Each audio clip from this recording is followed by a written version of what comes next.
Are you stoked? Define stoked. I can't wait. I am.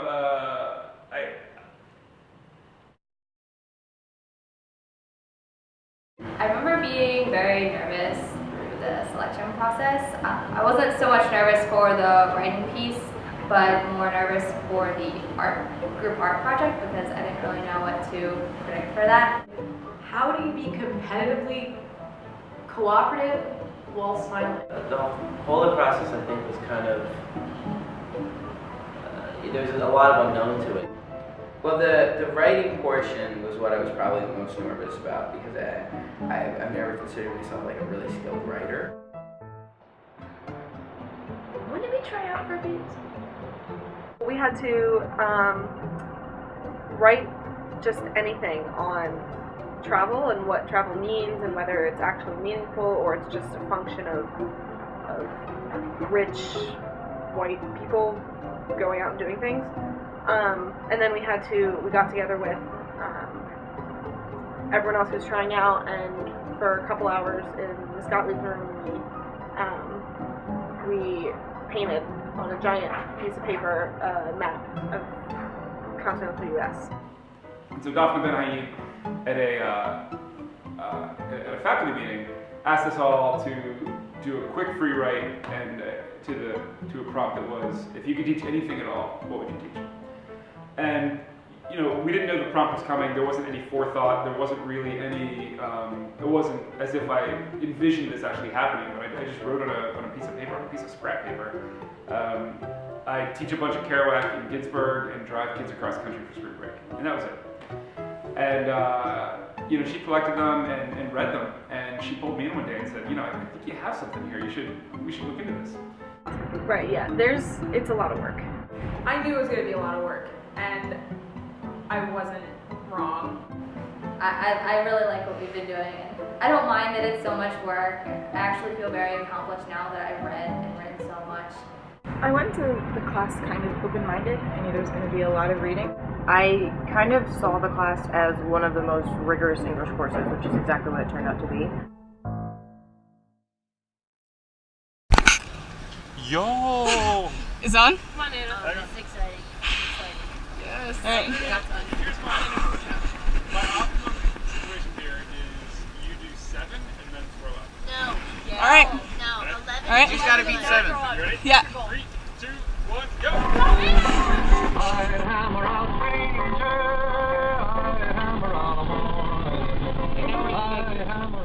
We are in Hayes, Kansas. We went to Knoxville, then New Orleans. We're in Caseyville, Illinois. Austin, Texas. Motel 6. Do you have the address? IH35 South. Is like 744. Yeah, I think you're the Motel 6. We're in Earle, Nevada. So we've been pretty much everywhere. There's a certain pressure on us, I feel, to really capture what this trip was and share it with others who will never have this experience.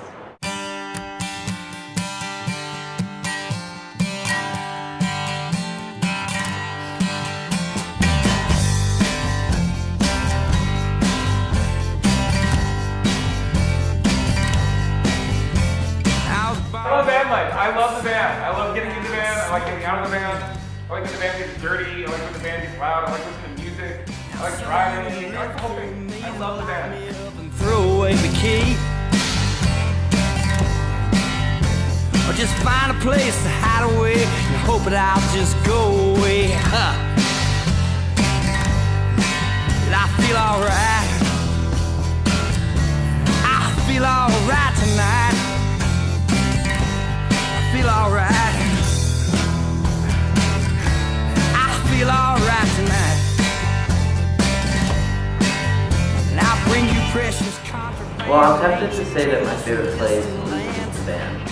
What you're about to watch live is Goldfish, Parmesan Goldfish, POV Tricks.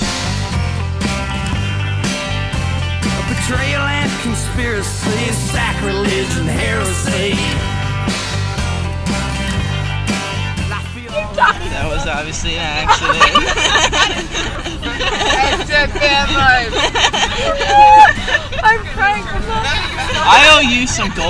Kyla. I owe you some goldfish. They're all on the ground currently. How many did you spill them? Yeah, like all of that.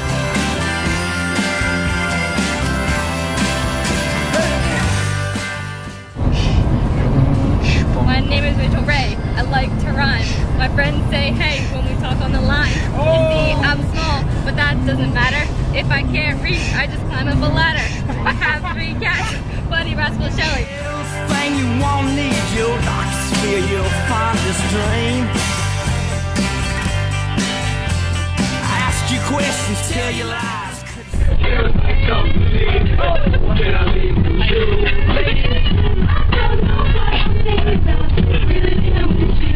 Of all the traveling I've done, East Beats trips, I have to say, are peak experiences for me. Go again! There's a car coming. Yeah. Get on the road right now. Everybody out of the road. We wake up at 7, or no, we don't. we wake up before 7 because we gotta leave at 7. Yeah, we leave at 7. But we don't leave at 7. We start our Tai Chi at 7 with Miss Golly. She leads us in Tai Chi, and then we do first thought, and then someone reads a passage from something that they want to read from, and then read literature. We leave, drive for about an hour, 2 hours, and get McDonald's, Mickey D's.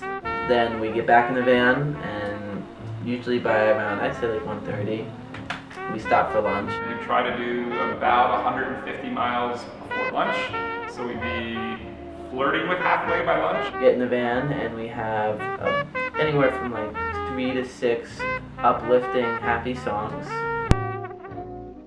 You know, for starting the second half of the day. And then, one Daniel Walton very energetically reads Undead and Unstable, which is a vampire romance novel of the highest caliber. Daniel! Previously on Undead and Unstable.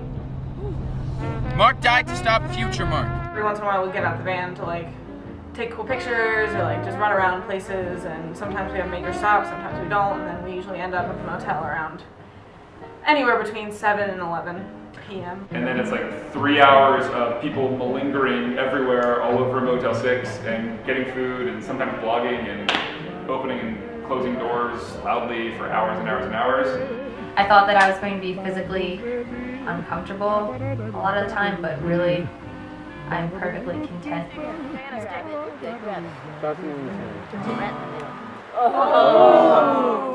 Oh gosh. We've been to a lot of places. Knoxville, New Orleans, Austin, Las Cruces, El Centro, Big Sur, San Francisco, Eli. Initial thoughts on California people? It's banging. Look at the desert. Yeah, I know. Where did this come from? It literally popped out of nowhere. We crossed. Yeah, we crossed the border and instantly literal desert.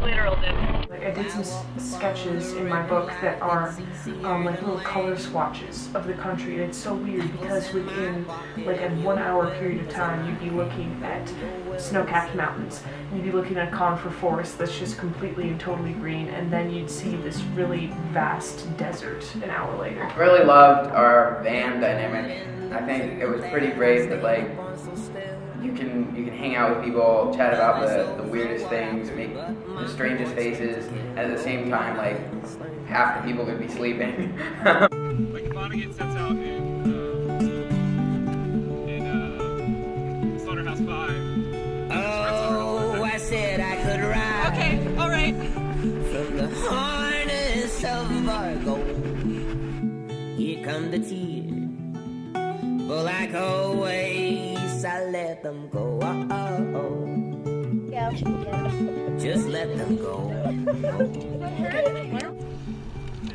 Jeez, did you spill half the bag? I spilled more than half the bag. There's like a quarter of it left. Future was our skin, and now we don't dream anymore. No, we don't dream anymore. House are made from spider webs and the clouds rolling in. Obviously people ask, how was the trip? And it's really, that's a really tough question to answer. You know, it's just weird when people ask me how was the trip. I just don't know how to explain it. Oh, I said I could ride.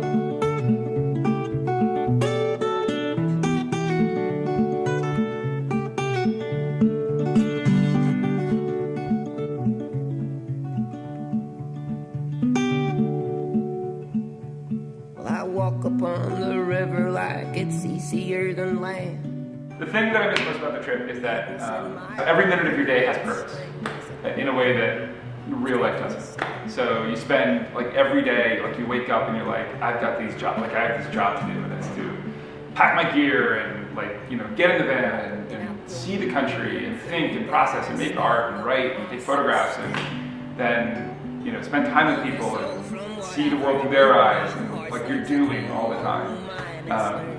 And you do that for 13 days in a row, and like, you know, you get this tunnel vision after a while, like where your real world sort of fades to the background a little bit, and all day long you're like, what are we doing next? Where are we going? How many miles can we get done? And then one day it just stops. Next question. That's the end of it. Oh.